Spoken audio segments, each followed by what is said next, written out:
Welcome back to Millennials Suck Podcast, millennialsuckpodcast.com. We are here with Joseph Lanyo, my guy. How you doing today? I'm good. How you doing today? Not too bad, man. Not too bad. We're here for the BlackLite Showcase, obviously. Of So why don't you tell us about your music? Like, how would you describe your music genrealistically? So I make Afrobeat. Afrobeat? Yes. Okay. Mhm. So what for people who don't know, can you describe that? So Afrobeats is a genre which is like kind of a melting pot of other genres in Africa. Afrobeat with the T, which without the S, is by Fela Kuti, who is a Nigerian musician. Okay. He pioneered that genre long ago. And Afrobeats is kind of like a derivation off of what he made years ago. Okay. But then like we all just added everything that we've been influenced by. Hell So yeah. if you like pop music, you'll like my music. Yeah, If you like R&B, you'll like my music. I definitely noticed that like I like Yeah. because I did listen to your music last night and it is very good, by the way. I did appreciate like it. feel definitely there's definitely like an air of mixing like not genres necessarily, but mixing of sounds within it. So it's I like that was actually how it came to be, which is pretty cool. Yeah. So how did you get into making music? So I've been a musician for a long time. I remember like when I was a kid, I grew up in Western Africa. So I came here when I was 12 years old. Okay. My English is 12 years old. It's very good. Yeah, it's not bad. It's better than mine. But so when I got here, like at the time, all I could really relate to, or all I really had from my culture was like my music. Like back home at the time, though, like when I was a kid, I remember doing like recitals and stuff like that, you know, school recitals and stuff like that. But then when I graduated high school here, I decided to actually pursue music and become a performance major. And I went to school for vocal performance. I did opera and stuff like that, completely yeah. unrelated to what my music sounds There's like a now. man that loves music right Yeah. here. I can respect that. And then because of COVID and like also like getting time off from performing, you know, I was, you know, alone and away from doing what I really like to do, which is performing. Right. So I was like, the only way I get back on the stage is by making music first. And, you know, making music that I think people would like to perform to. But then I was like, I can't just speak from the experience of other people. I have to speak from my experience. And that's when I really started like, you know, finding more Afrobeat and really, you know, diving into like, you know, my own music. And that's where I started making music. I think about a year or so ago, I started coming at BlackLite. And yeah, it's been a fun ride since. Oh yeah. So you've been making music for a minute. Yeah. Yeah. Okay. So where did you go to school for performance art at? So I went to Jacobs School of Music. Okay. Which Yeah. is where? Indiana. It's in Indiana? Yes. Where at in Indiana? Indiana University. Oh, okay. That Yeah. makes sense then. Mhm. That was the dumbest question. I'm sorry. I'm not a smart man. You're good. Who would you consider some influences? Because I honestly don't know much about the genre that you make because I actually didn't even know it existed until you mentioned it. Yeah. So who are some influences in that wave that you could say that really kind of helped you find your place in music? So I would say Oxlade is an Afrobeat musician from Nigeria that I'm really, you know, a big fan of. He's an influence of mine. I've been listening to him for a couple years now, and he's really starting to like, you know, make a huge like, you know, impact in the Afrobeat scene. Rema, who's another, you know, like Nigerian artist as well. And when you look at all these guys, they're all young and they are all having like a huge cultural impact. Like Rema, for example, is performing at like the NBA All-Star game. You know what I mean? Nice. He's going to be like one of the performers at the halftime show. Thames, Burna Boy, those are all names that we're becoming more familiar with because of how much music is growing. So that just makes me happy because it means that, you know, what I'm doing, even though right now it may not be huge where I'm at, you know, I chose me sticking to what I'm doing is the right thing. Right. Yeah. So with you having moved so young, would you say that, you know, indulging in the music that you make actually helps you feel more connected to where you started your, you know, first, I guess, half of Absolutely. your life or whatever? Yeah, most definitely. Yeah. So it's a way for me to connect with like my culture. And also, yes, it's a way for me to like speak from, you know, like a perspective that I feel like a lot of people don't know, you know what I mean? Mhm. And I feel like also Afrobeat music is the best music in the world. It is pretty great. I'm going to be honest. Your music is very good. Music in the world.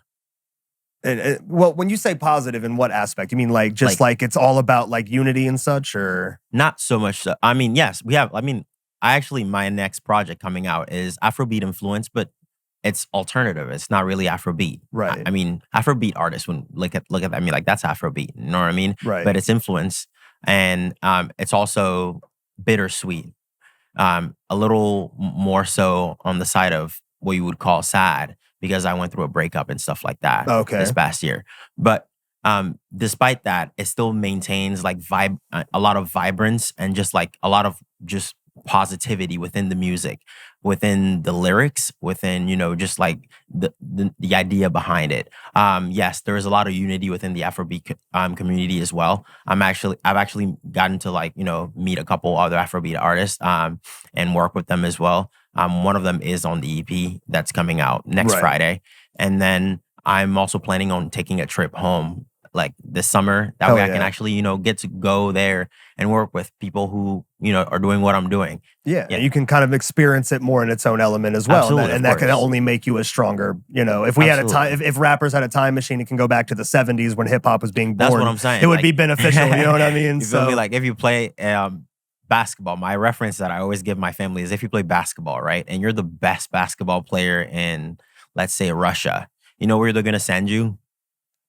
Here. Yeah. They're going to send you to see how good you really are. You Come see no. And how good you are in the NBA. And even then, like even if in that analogy, someone who plays basketball in Russia comes here and finds out by comparison they're not, their skills are still going to come up. Improve. You know what I mean? Exactly, even if you can't be the best in that environment, you're still around it. So right now, the center of Afrobeat is Lagos, Nigeria, and I'm going to go this summer. That's just like, that's my promise to myself. I've been making for like a while now. So. Could you give us a little bit of a history on the genre? I'm really not familiar with it at all.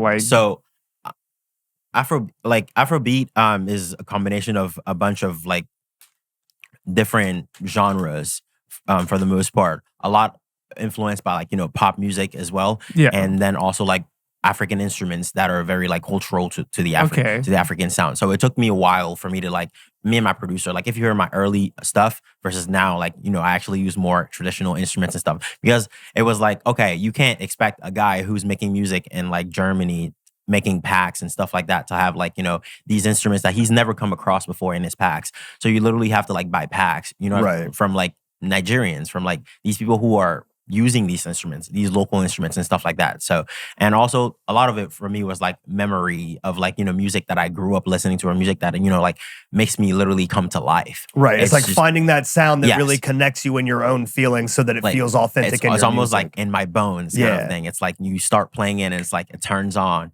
There is a song by Rema that I'm going to start my set with tonight. And like, it's so huge. It got a Selena Gomez remix. Nice. So yeah, like it has 1 billion streams. So the moment the beat starts, you're gonna notice everybody's head start moving, and that's like kind of the beauty of my genre. Like it's just so vibrant, so beautiful. And the moment you hear it, it's just like, what is happening? I would agree. Just based off of the music of yours that I heard, you definitely have a really like it's like you want to move around to it. You know what I mean? It's a fun sound. It's a warm sound, if you will, and within your body. Yeah, and I think you're very good. Like I think your music is very good. So you should pride yourself on that, sir. I appreciate that's a sweet ass suit, by the way, man. I was gonna point out that as well. I love that suit. Thank you. Yeah, homemade. You made it yourself? I mean, not home. I mean, as in like from Africa. Oh, I thought you meant like you made it at your house. Like you make clothes too, bro? No. I'm not that good just yet. But yeah, this was made back in home at Africa and sent to me. So I decided, Hey, represent. I honestly do appreciate the authenticity and you putting on for this sound that helped make you who you are. Yes. And you're obviously doing what you want to do with it and, expressing how your newer sound is going to be coming forward with the next release or whatever. But you are definitely, trying to keep your roots in, what matters to you. And I respect that a lot. Like I'm American influence, when you hear me, like when I always say this, when other Africans actually like see me, they think I'm American first. And then I gotta like, kind of like code switch. And so, but I appreciate both experiences. I've lived in America for 12 years now, and I lived in Africa for 12 years prior. So both experiences are kind of balanced. So both of those experiences make me who I am, and I want both of those to come through in my music. But at the same time, more than anything, when you see me, you see a black man. I want you to recognize where I'm from, my roots, and all that stuff. Right, and I respect that, man. I mean, I think people staying to like what's true to them kind of keeps their artistic integrity intact down the line. And I think that the fact that you've anchored your sound into something that is that for you is a great way to set yourself up down the road. I honestly do that. So where can they find you at? So all of my music is on all platforms. Spotify, Apple Music, Audio Mac, YouTube, you name it. and also my next project, which is Love or Lust, is 2 songs. I would one thing I have to say is I would like everybody to choose a song. You can't just like both songs and tell me you like both songs. I want you guys to DM me separately which song you like and which song you think is love or which song you think is lust and why you think it's love or why you think it's lust. Okay. All right. That's it. So can I like both and still tell you which is which? I only just want to know the one though. I will. I swear to God. You said it comes out next Friday? Comes out next Friday. You'll be here for me on Saturday. All right, bet. Like, I appreciate you sitting down craziest with this, man. project, but appreciate you guys very much. We're so excited to see your set for later. Thank you so much for coming. Thank you very much. Your time. We apologize for running behind. It's all good. Nature of the beast sometimes. We do appreciate you, man, and have a good day.